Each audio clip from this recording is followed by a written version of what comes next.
ছোঁয়া, এবারে তুই কি ড্রেস পরবি? সেটা তো তোকে বলবো না। তাহলে আমিও বলবো না। এই তোরা কি লাগাচ্ছিস রে? কানে ধরে প্যাকর প্যাকর দেখছো, ওই যে রাফিন আসতেছে।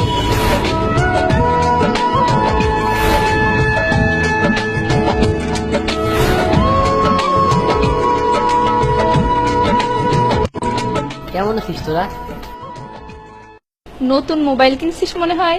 দেখি দেখি দেখি, আমি একটু দেখি।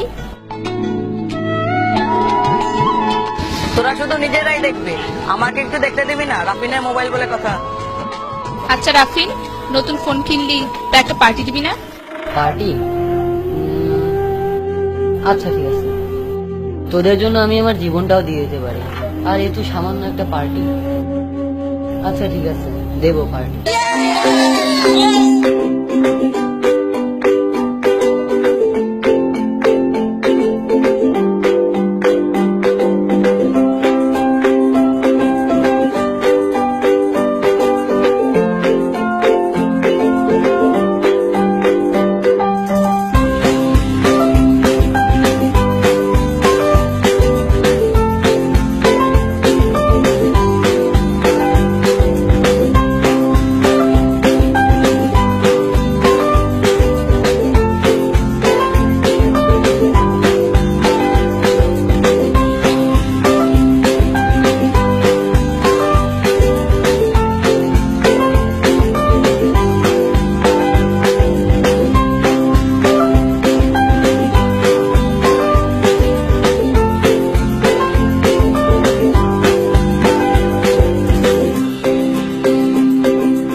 আচ্ছা তোরা বস, আমি বিলটা দিয়ে আসি।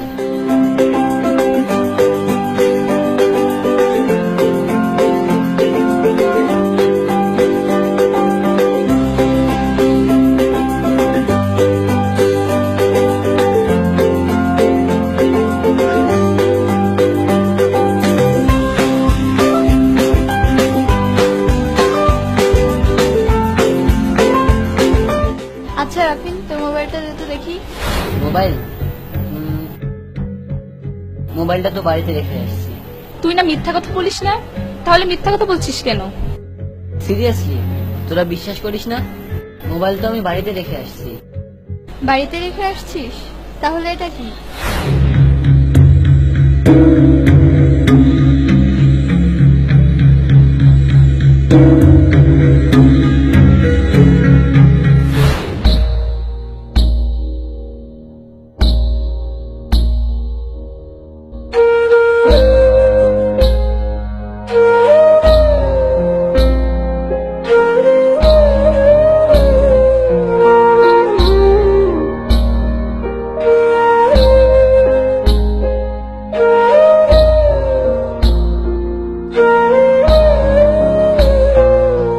সত্যি কথা বলতে কি, ফোনটা আমি অনেক কষ্ট করে কিনেছিলাম।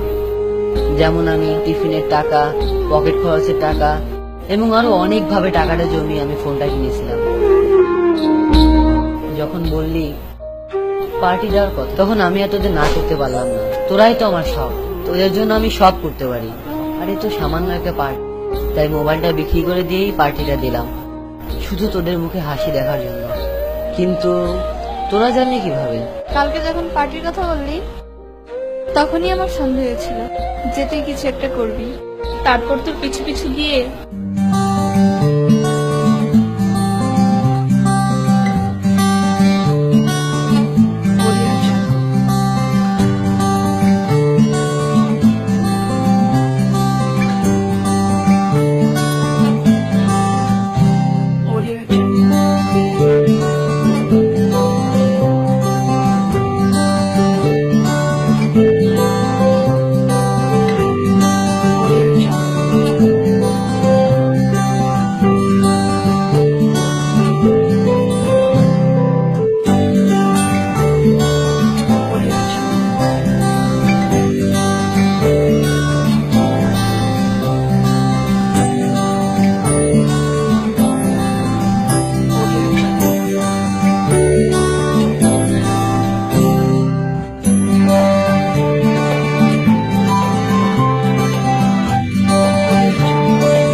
রাফিন, তুই আমাদের বেস্ট ফ্রেন্ড, তোর কাছ থেকে এটা আশা করিনি। আসলে বন্ধুরা তো এমনই হয়, বন্ধুদের মধ্যে হাসি থাকবে, কান্না থাকবে, কষ্ট থাকবে, আবার একে অপরের পাশেও থাকবে। এরই নাম হচ্ছে বন্ধু।